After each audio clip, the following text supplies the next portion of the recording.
The city streets buzzed with noise that Maya Johnson would never hear.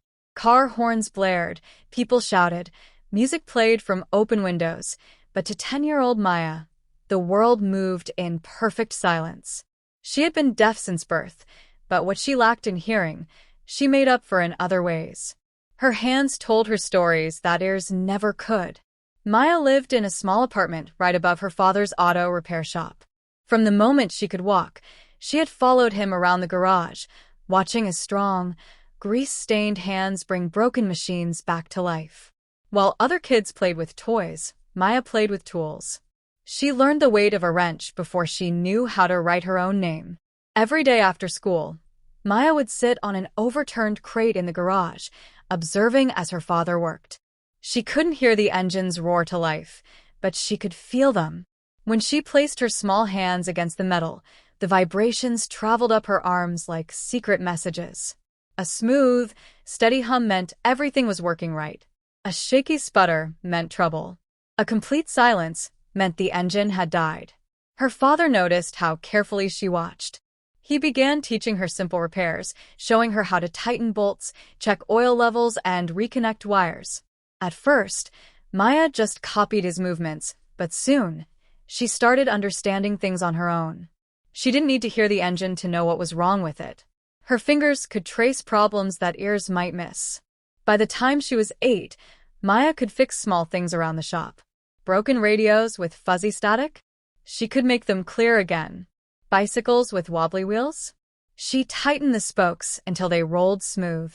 Even old cars that coughed and stalled came back to life under her careful hands. Her father would smile and pat her shoulder, his eyes shining with pride. But outside the garage, people didn't understand Maya. Kids at school didn't know how to talk to someone who couldn't hear them.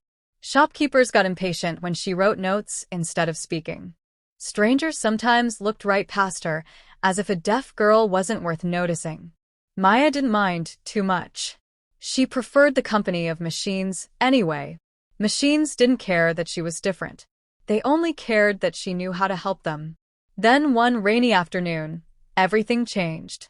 Maya was wiping down tools near the garage entrance when a car unlike any she had ever seen pulled up to the curb. It was long, sleek, and black, with windows so tinted they looked like mirrors. The engine made a strange choking sound before going completely still. The door opened, and out stepped a woman in a sharp black coat, her high heels clicking on the wet pavement. She looked at the car with frustration, then at the garage with doubt. Maya knew that look. It was the same one people got when they didn't believe a little girl could possibly help them. But Maya also knew something else. She knew that car was sick, and she knew exactly how to make it better. Putting down her rag, Maya walked right up to the fancy woman and tapped her arm. When the woman looked down, Maya held up the small notepad she always carried. In neat block letters, she had written 2 words that would change both their lives forever. I can help. The woman's eyebrows shot up. She looked from the note to the small, grease-smudged girl standing confidently before her. For a long moment, she hesitated. Then, with a sigh, she nodded. Maya grinned. This was her chance to show the world what she could do. Little did she know, this wasn't just about fixing a car. This was the first step toward something much bigger. Something that would help not just machines but people too. Something that would make the silent girl heard in ways no one expected. But all that would come later. Right now, there was work to do. Maya rolled up her sleeves, grabbed her tools, and got ready to prove that sometimes the quietest people have the most important things to say. Evelyn Sterling wasn't used to things going wrong. As the CEO of Sterling Technologies, she had built an empire creating the most advanced cars and gadgets in the world. Her office sat at the very top of a gleaming glass tower where important people waited hours just to speak with her for 5 minutes. Every morning, her self-driving car whisked her effortlessly through the city while she reviewed designs for new inventions that would change the future. But today, the future had broken down. Evelyn's custom-made supercar, worth more money than most people earned in a lifetime, had suddenly stopped responding in the middle of the road. The dashboard screen that usually lit up with friendly messages now showed only flashing red warnings. The voice control system that obeyed Evelyn's every command remained stubbornly silent. She had tried everything, rebooting the system, calling her engineers, even giving the steering wheel a frustrated kick, which only hurt her toe. "This is impossible," Evelyn muttered, staring at her useless vehicle. The rain pattered against her expensive coat as she tapped her foot impatiently. She had an important meeting in 30 minutes, and now she was stuck outside some rundown auto shop in a bad part of town. Evelyn pulled out her phone to call for another car when she felt a light tap on her elbow. She turned to see a small girl looking up at her with serious brown eyes. The child's hands were smudged with grease, and her braids were slightly frizzy from the humid garage air. Before Evelyn could react, the girl held up a notepad with 2 words written in careful capital letters: "I can help." Evelyn blinked. She looked from the note to the child, then back at her multi-million-dollar vehicle. A laugh almost escaped her lips. The idea was ridiculous. Her top engineers with PhDs from the best universities couldn't fix this problem, but this little girl from a dingy repair shop could? The rain fell harder as Evelyn considered her options. She could wait for another car, but that would make her very late. She could call her technicians, but they'd take hours to arrive. The child was still watching her, waiting for an answer with quiet patience. There was something about the girl's expression, not hopeful or eager to please, but calmly confident, like she already knew she could solve this problem if only given the chance. Evelyn sighed. "Fine," she said, knowing the girl couldn't hear her, but saying it anyway. She made a sweeping gesture toward the car's open hood. The girl, Maya, as Evelyn would soon learn, didn't need words to understand permission. Her face lit up with a determined smile as she marched to the front of the vehicle, grabbed a nearby step stool, and climbed up to peer into the engine compartment. Evelyn watched with amused skepticism as the child began examining the machinery. Most people would be intimidated by the complex web of wires and computer modules, but Maya moved with surprising assurance. Her small fingers traced along components as if reading them like Braille. She paused occasionally, tilting her head in thought, then continued her inspection with quiet focus. After several minutes, Maya hopped down from the stool and scribbled something in her notebook. She showed it to Evelyn. "Voice control broken. Safety system stopped car. Can fix. ****. Evelyn raised an eyebrow. That was exactly what had happened. The car's safety protocols had engaged when the voice system failed. But how could this child know that just by looking? Before Evelyn could react, Maya was back at work. She pulled tools from her pockets like a magician producing surprises, a small screwdriver here, a pair of pliers there. With quick, precise movements, she disconnected a panel near the firewall and began adjusting something inside. Evelyn found herself leaning closer, fascinated despite herself. She had built her fortune on understanding technology, but she'd never seen anyone interact with machines quite like this. The girl wasn't just fixing the car, she was communicating with it, understanding its language in a way that went beyond manuals or computer diagnostics. After about 15 minutes of work, Maya stepped back and gave Evelyn a thumbs up. Then, with dramatic flair, she pressed the car's start button. The engine purred to life instantly. The dashboard lights flickered on, displaying a cheerful system's normal message. The radio even began playing soft jazz, though of course Maya couldn't hear it. Evelyn's mouth actually fell open. She stared at the revived controls, then at the grease-smudged child beaming up at her. This was impossible. This was incredible. An idea began forming in Evelyn's mind.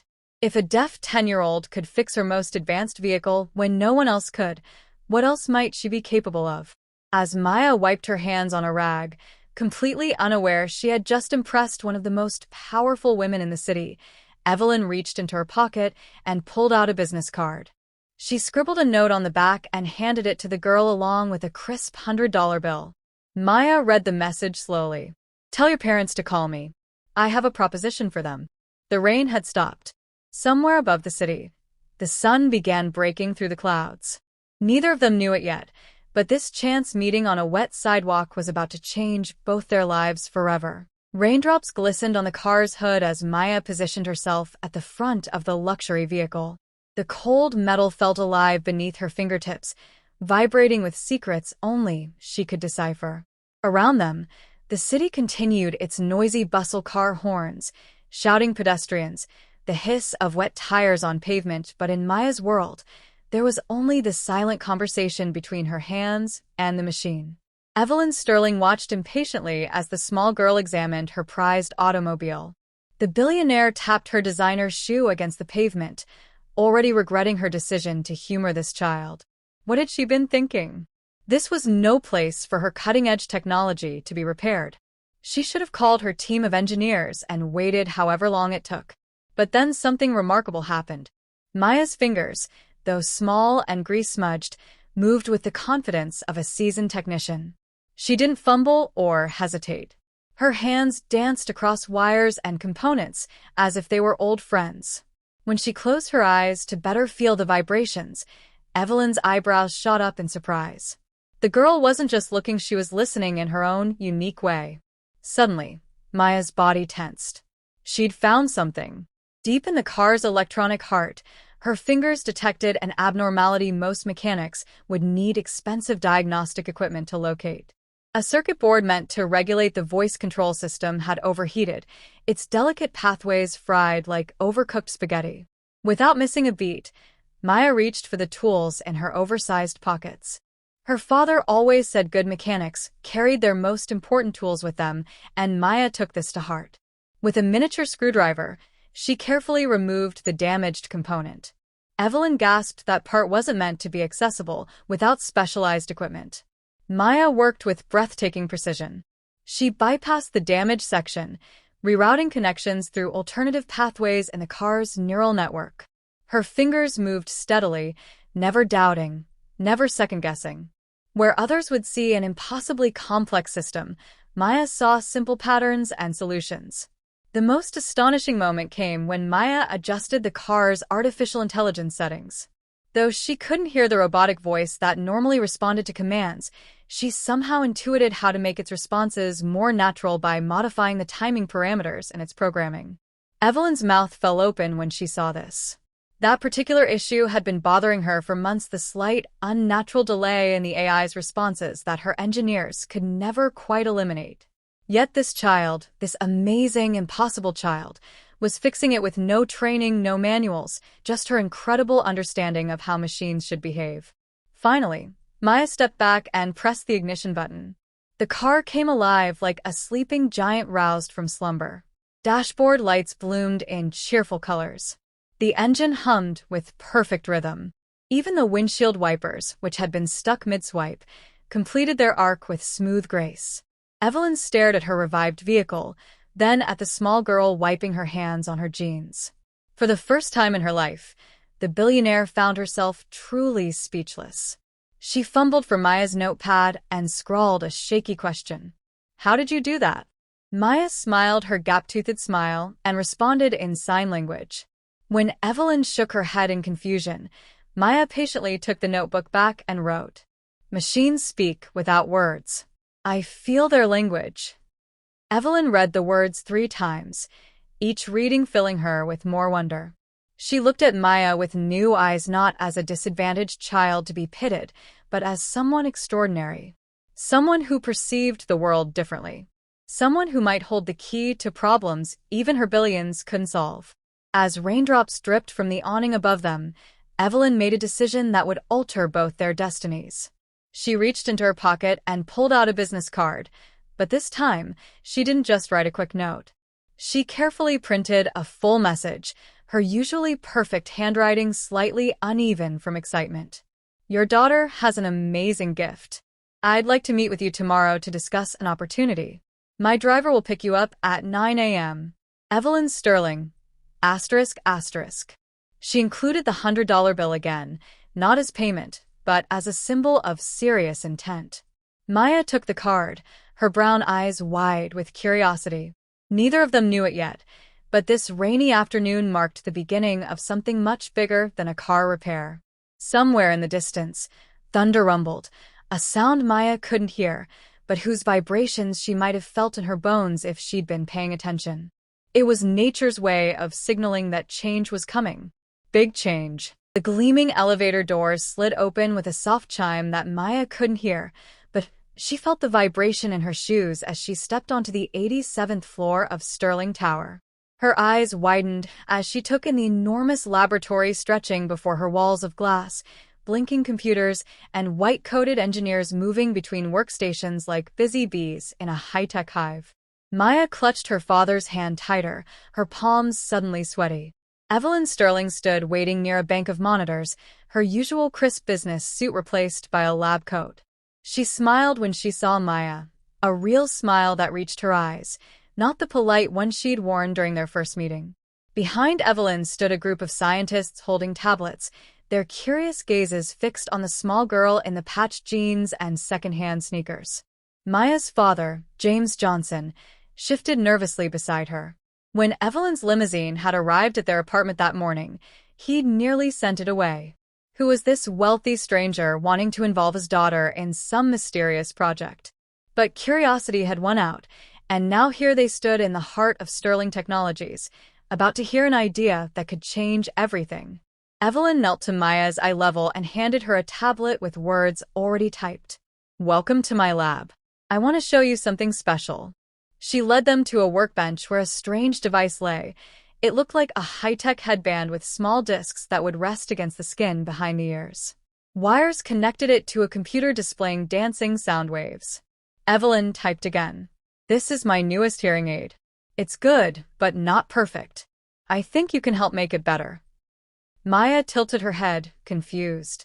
She pointed to herself questioningly. James translated for Evelyn. "She's asking why you think she can help with hearing aids." Maya's never even used one. Evelyn nodded and motioned for one of her engineers to approach. Dr. Chun, the lead researcher, began typing on the tablet. "Most hearing aids just make sounds louder. But you understand vibrations better than anyone.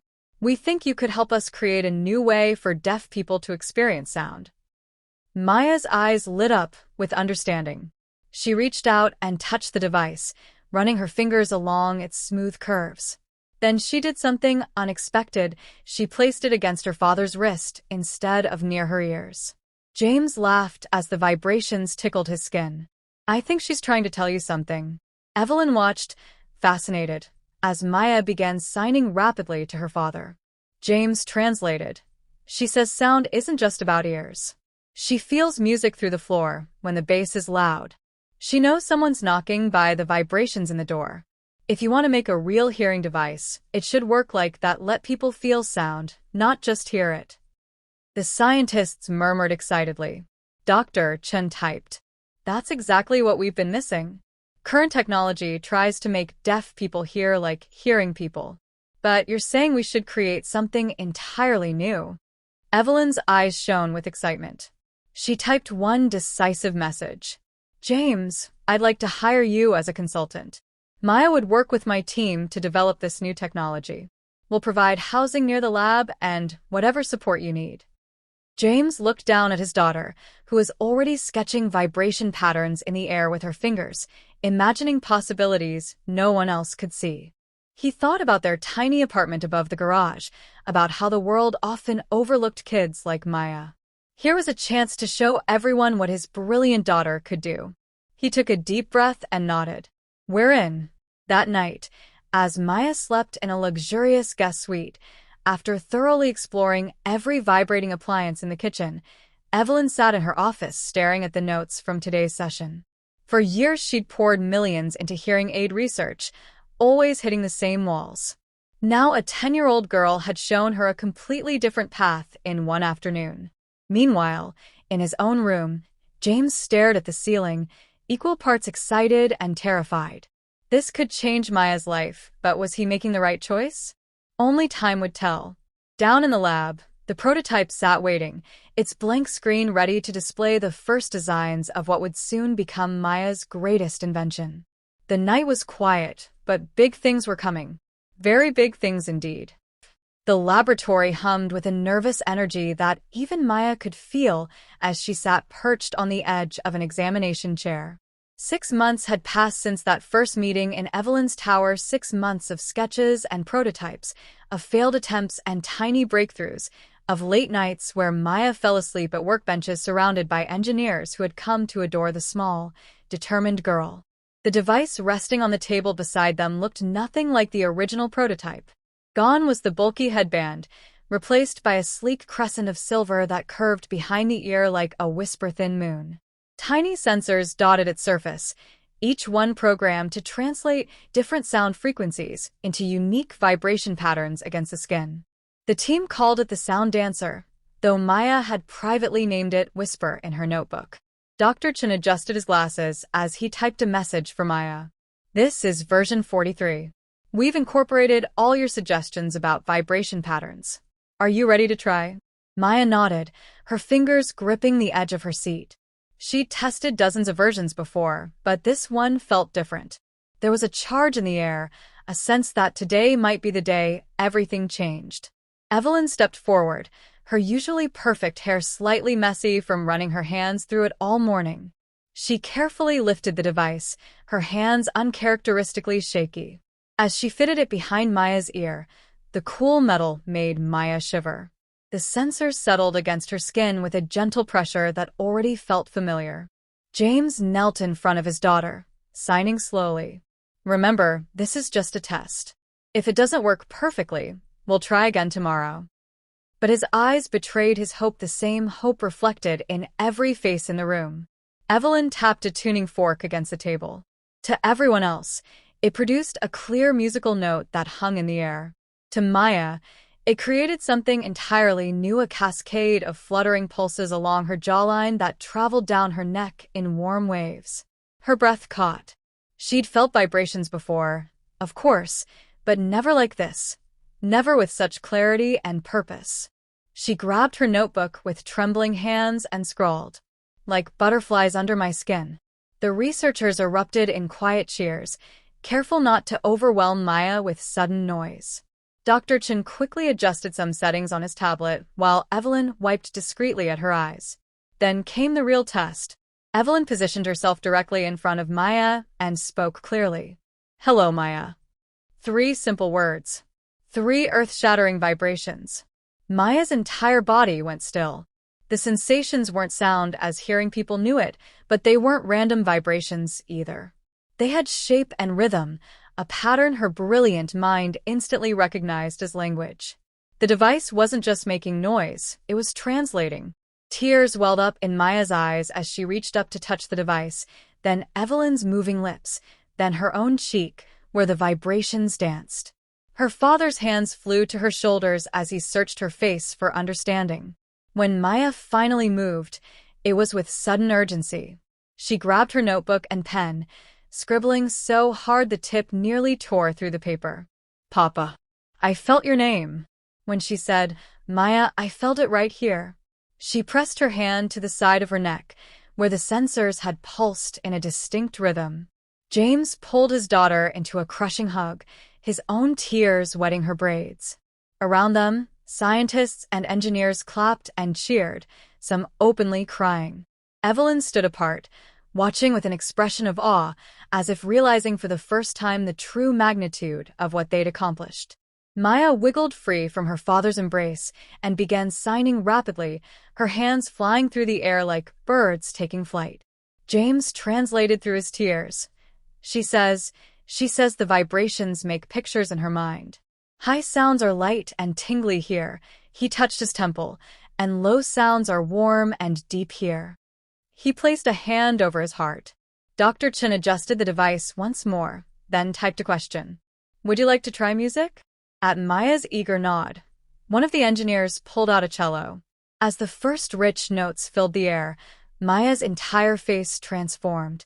She slid off the chair to press her bare feet against the floor, then her palms flat against the instrument's smooth wood. The vibrations moved through her body in layers, the direct contact with the cello, the pulses from her device, the sound waves moving through the air she could now perceive in an entirely new way. Suddenly, Maya began to dance. Not the careful, practiced movements of someone following rhythm, but an ecstatic, joyful expression of a soul finally hearing the world's music for the first time. Her bare feet stomped to feel the bass vibrations, her arms swayed like reeds in a breeze, her face tilted upward as if drinking in sunlight. In that moment, The lab transformed from a place of science to something like a cathedral, holy ground where the impossible had just become real. The researchers watched in reverent silence as this small deaf girl, once overlooked by the world, taught them all a new way to listen. Evelyn moved to stand beside James, both watching Maya with identical expressions of wonder. Without taking her eyes off the dancing child, Evelyn spoke softly. "We're not just changing her life today. She's changing how the entire world understands sound." And as Maya spun in circles, feeling music ripple through her body in ways no hearing person could ever experience, the first chapter of a revolution began, one that would start with a whisper and grow into a roar that even the deaf could feel in their bones. The morning sunlight streamed through the floor-to-ceiling windows of Sterling Tower, casting golden rectangles across the stacks of newspapers piled on Evelyn's desk. Every front page showed variations of the same photograph, Maya, her face alight with wonder, dancing to vibrations only she could feel. The headlines shouted, "Deaf girl hears for first time. Young genius revolutionizes sound technology. The silent mechanic changes everything." Evelyn ran her fingers over the newsprint, remembering the moment that had started it all, a rainy afternoon, a broken car, and a child who wrote, "I can help," on a grease-stained notepad. That single moment had led here, to this crossroads where her entire life's purpose was about to change direction. Down in the lab, Maya sat surrounded by a dozen engineers, her small fingers flying as she explained adjustments to the whisper device. Since the breakthrough test, she'd become an integral part of the team, her unique understanding of vibration patterns proving invaluable. A camera crew discreetly filmed nearby, documenting the invention process for a documentary that would soon air worldwide. James Johnson watched from the doorway, his callous mechanic's hands clutching a coffee cup. He still woke up some mornings convinced this was all a dream, that any moment he'd find himself back in his tiny apartment above the garage. Then Maya would come bounding in, signing excitedly about some new discovery, and the wonderful reality would come crashing back. A sudden commotion at the elevator made James turn. Evelyn Sterling strode into the lab, but this wasn't the polished CEO the world knew. Her hair was pulled into a messy ponytail, her usual designer suit replaced by simple jeans and a t-shirt bearing the logo of a school for the deaf. She went straight to Maya, kneeling to show her a sketchpad. James moved closer to see the drawing's blueprints for a building with classrooms shaped like sound waves, vibration-sensitive floors, and what looked like an enormous music room where instruments could be felt rather than heard. Maya's eyes widened. She signed rapidly to her father, who translated. She wants to know if this is a school where deaf kids can learn like she does? Where they feel first and explain later? Evelyn nodded, her usual composure cracking as she spoke directly to Maya for the first time instead of through interpreters or notes. "Not just one school, Maya. Many. All over the world." She paused, swallowing hard. "I'm selling my car division to fund it. This will be my company's new focus." The lab fell silent. Even the camera crew stopped filming, stunned by the billionaire's announcement. Selling the luxury car division meant walking away from billions, from the very technology that had built her empire. James was the first to break the silence. "Why?" he asked simply. Evelyn turned to watch as Maya demonstrated the whisper device to a new group of deaf children who had come to test it. Their faces mirrored Maya's own first reaction, shock, then dawning comprehension, then pure joy. "That's why," Evelyn said softly. "I spent my life building things to make money. Now I want to build things that make this." She gestured to where a little boy was crying as he felt his mother's voice for the first time. The news spread like wildfire. By afternoon, social media had dubbed it the Sterling shift. Business analysts scrambled to understand why a tech titan would abandon profitable ventures for philanthropy, while disability advocates celebrated what they called the dawn of a new era in accessibility. Maya, oblivious to the frenzy, focused on what mattered most, improving the whisper. She worked tirelessly with engineers to simplify the design, making it affordable and durable enough for everyday use. When reporters asked how it felt to inspire so many, she simply signed. "I just wanted to help. like my dad taught me." The humility of the message made it resonate even more. Soon, #like Maya was trending worldwide, with people sharing stories of overcoming obstacles and helping others. Children, especially deaf children, began wearing tool belts in tribute to the silent mechanic, embracing Maya's mechanical roots along with her technological achievements. As autumn leaves began to fall outside Sterling Tower, Evelyn and Maya stood together at a window, watching construction begin on the first school. Evelyn had kept one luxury car from her old life, the very one Maya had fixed that rainy day. It sat in the garage below, a reminder of where their extraordinary journey had begun. Maya tugged Evelyn's sleeve and signed something that made the billionaire laugh aloud. James, passing by with blueprints, paused to translate for the confused staff. "She says the school needs a big garage, so kids can learn to fix things while they learn to listen." Evelyn put an arm around Maya's shoulders, looking out at the future they were building together. For the first time in her life of boardrooms and billion-dollar deals, she felt truly successful. Not because of money or fame, but because a remarkable little girl had shown her what really mattered, not just inventing things, but changing lives.